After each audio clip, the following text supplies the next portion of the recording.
Alors les enfants, nous voici dans la bibliothèque. Vous pouvez choisir un livre pour la maison. Allez-y.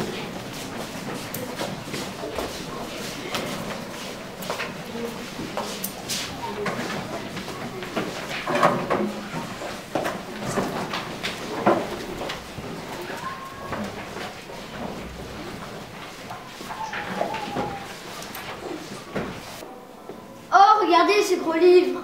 C'est le livre qu'on cherchait pour notre exposé de deuil là-bas.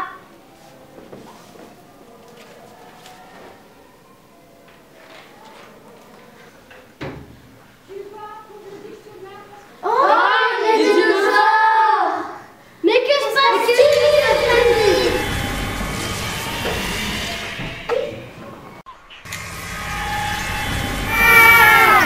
Oh là là, mais que se passe-t-il? C'est trop bizarre, où sommes-nous? On dirait la jungle, j'ai peur.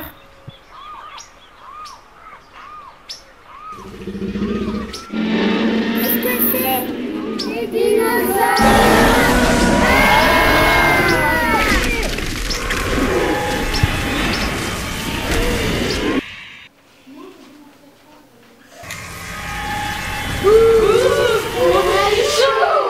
J'ai une idée, on pourrait interviewer une archéologue. Ouais, bonne idée! Madison et Isaac en connaissent une. Salut les copains! Je suis actuellement en compagnie de Madame Renaud, l'archéologue. Je vais maintenant laisser la parole à Isaac. Comment faites-vous pour trouver les traces? Alors les archéologues, pour trouver des traces archéologiques, ils vont creuser dans le sol, creuser dans la terre, à la recherche justement de vestiges du passé, à l'aide de différents outils. Et donc plus ils vont creuser profondément, plus ils vont découvrir des objets qui sont ainsi.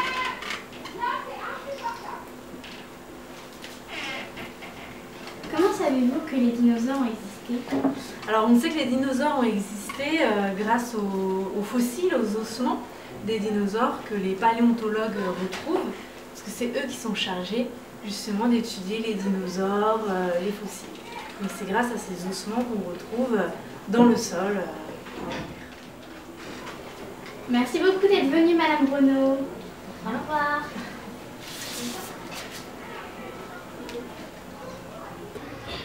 Ah ouais! Allons voir ce qui se passe après. Tournons la page.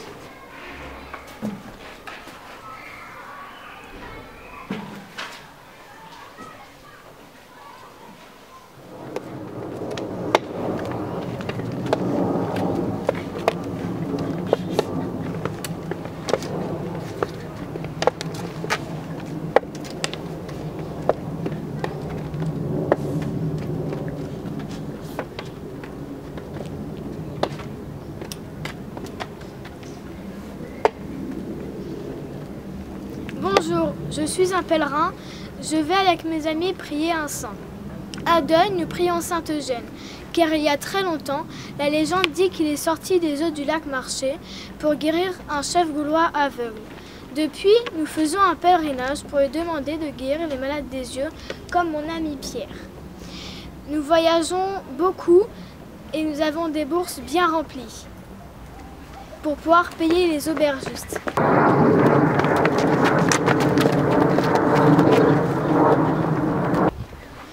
Oh les coquins, ils nous détroussent!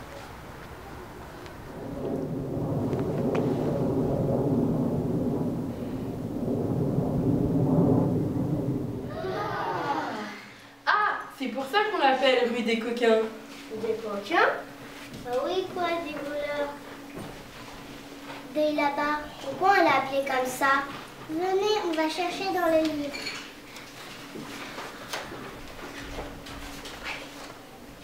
Allons-y! Allons-y!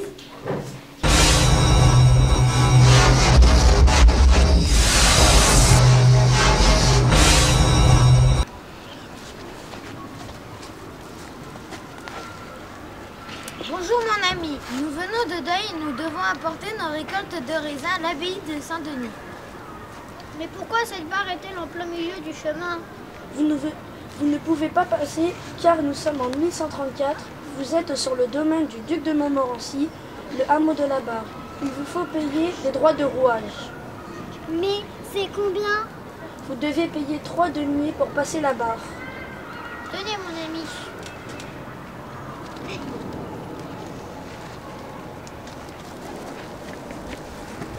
Au revoir. Au revoir.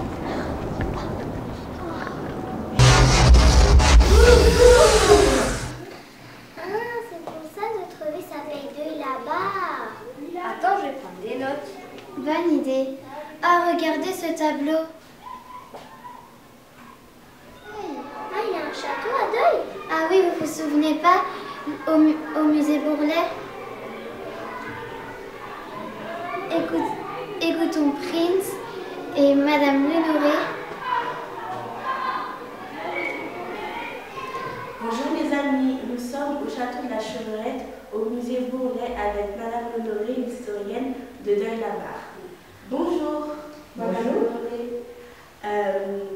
C'est le château de la Chevrette. En quelle année avait-il été construit? Alors, le château de la Chevrette, tel que vous le voyez là, il a été construit en 1750, donc le milieu du XVIIIe siècle. Mais en fait, il y avait déjà un château au XVIIe siècle qui petit à petit a été agrandi et transformé. À qui appartenait ce château? Alors, le château, encore une fois, tel que vous le voyez sur cette maquette, il appartenait à Monsieur et Madame d'Épinay. Mais, comme il existait déjà depuis longtemps, il avait eu d'autres propriétaires. Et ce que l'on peut dire, c'est que depuis le XVIIe siècle, tous les propriétaires du château de la Chevrette ont été des propriétaires très riches, qui appartenaient au monde de la finance. La finance, c'est ce qui concerne l'argent et les impôts.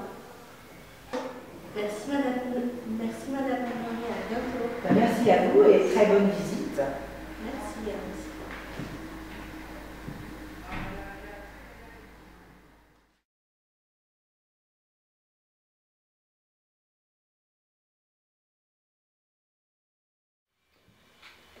Bonjour, je m'appelle Louise Épinay, je suis née en 1726 et vous êtes dans le salon de mon château de la Chevrette à Deuil-la-Barre. Je réunis tous mes amis, écrivains, philosophes, artistes, dans mon salon littéraire où nous parlons de l'avenir du monde. Et je vous présente un de mes meilleurs amis. Bonjour, je me nomme Denis Diderot, je suis née le 5 octobre 1713 à Langres en France. Je suis connue pour mes encyclopédies des arts, des sciences et des métiers. Je suis aussi écrivain, philosophe, traducteur. Je fais partie des Lumières du XVIIIe siècle. Je suis un grand ami de Madame d'Épinay. Elle m'a invitée aujourd'hui pour me parler de mes nouveaux projets. Bonjour, je m'appelle Frédéric Melchior-Gris. Je suis né en 1723. Je suis un militaire diplomate et aussi un écrivain. C'est pourquoi je fréquente souvent le salon littéraire de mon amie Madame d'Épinay, où je traduis les ouvrages de M. Voltaire en allemand.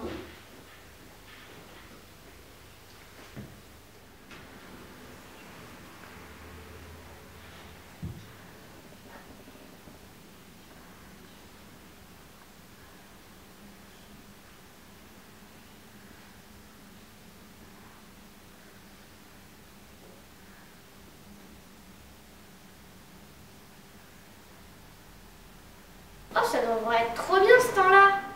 Ouais, mais ça s'est mal fini. Le château a été détruit après la Révolution. Mais il reste l'école de musique. La Révolution? Oui, là où elle a libéré le peuple.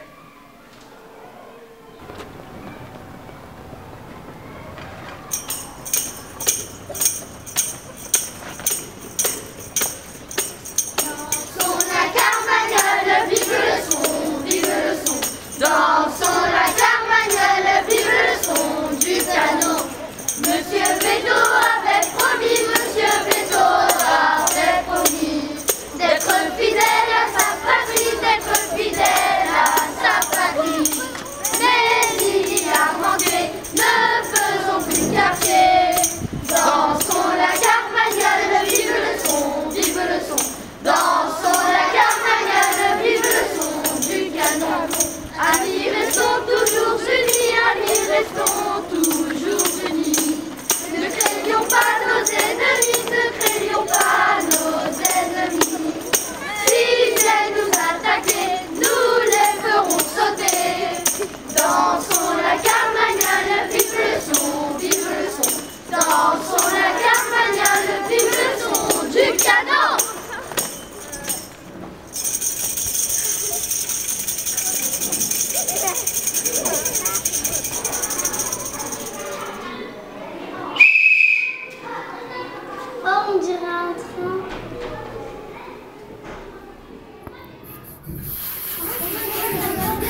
arrêt de la barre. Attention à la marche. La barre, arrêt de la barre. Attention à la marche. Des journaux.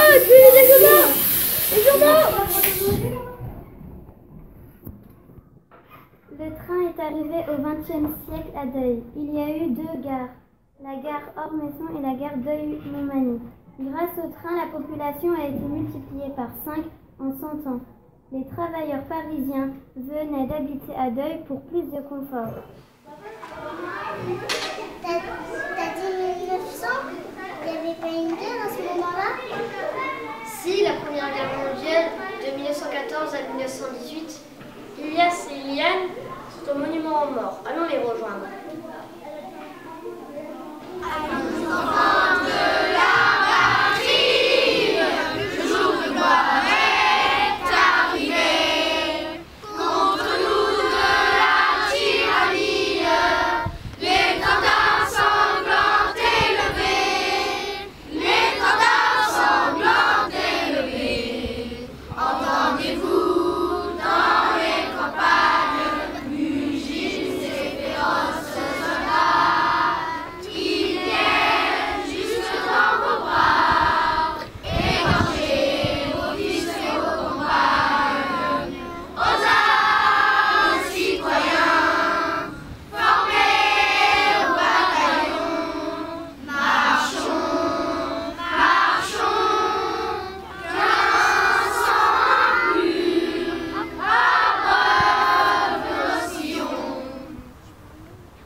Salut les copains, nous sommes aujourd'hui à présent devant le monument aux morts. Nous allons vous présenter l'exposé de la Première Guerre mondiale, de 1914 à 1918. La Première Guerre mondiale. La Première Guerre mondiale est surnommée la Grande Guerre, c'est un conflit militaire majeur qui a eu lieu de 1914 à 1918 et surtout en Europe de l'Ouest et en Europe orientale. Elle a concerné aussi les pays de l'époque, la France, le Royaume-Uni, l'Angleterre, la Russie, et a engagé des armées venant de l'ensemble de la population. L'étincelle qui va l'Italie, le 5 mai 1915, l'Italie change de camp et rejoint la France. En février 1915, les Allemands attaquent directement à Verdun. Ils disposent d'un très grand réseau de voies ferrées qui permet de renvoyer directement les soldats dans la Bretagne. Au revoir les copains. T'as dit la première parce qu'il y en a eu 2. Ben oui, tu sais où il y a eu l'obus qui est tombé sur l'église.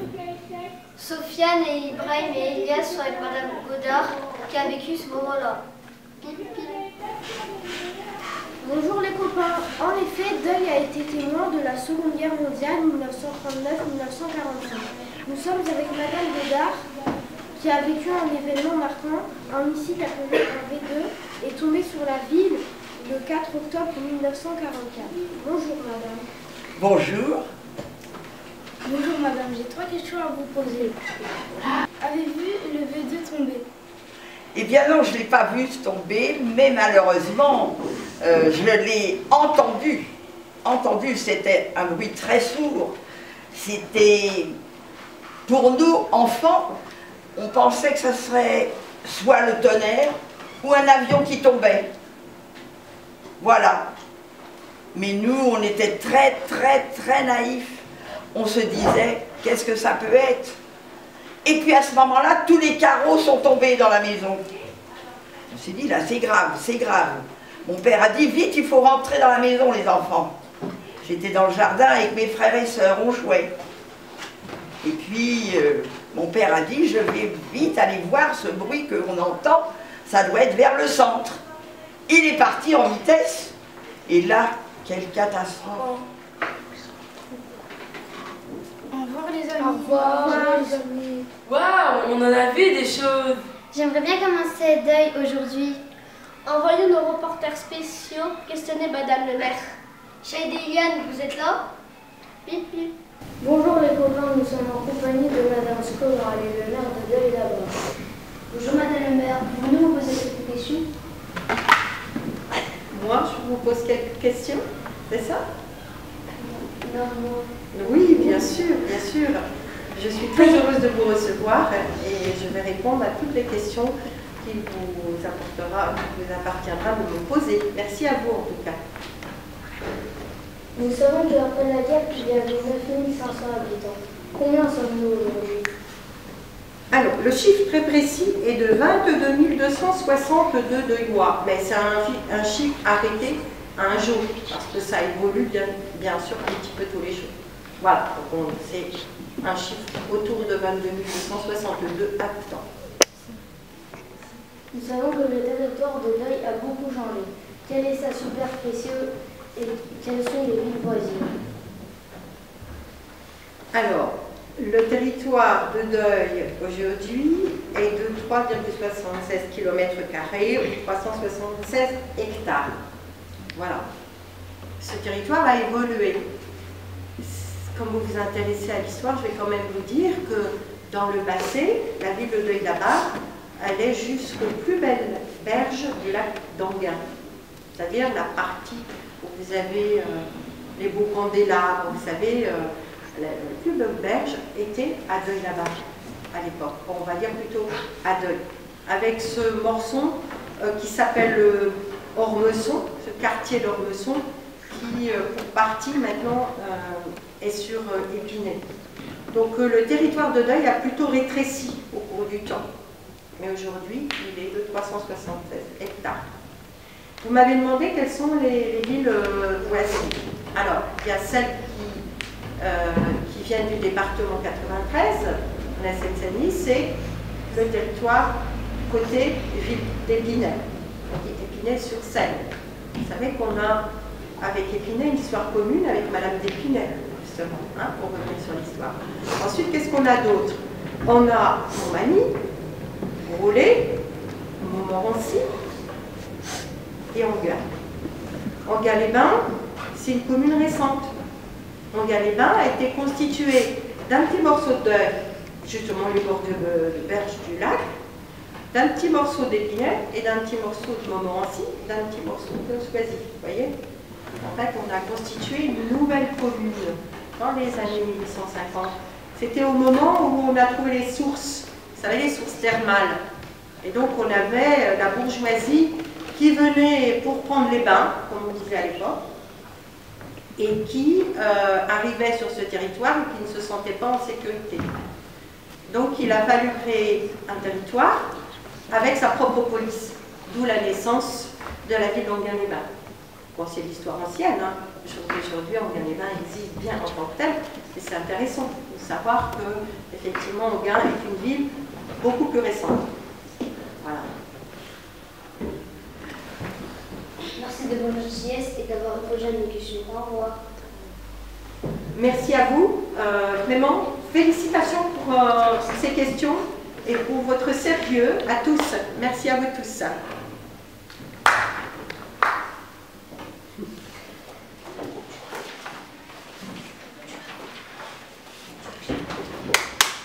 Les enfants, c'est fini, on rentre en classe, vous prenez votre livre.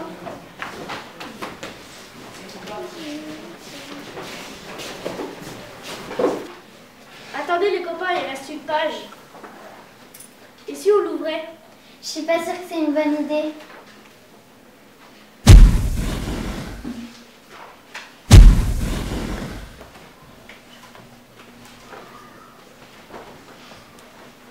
Oh non! Je vous l'avais bien dit.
Les enfants,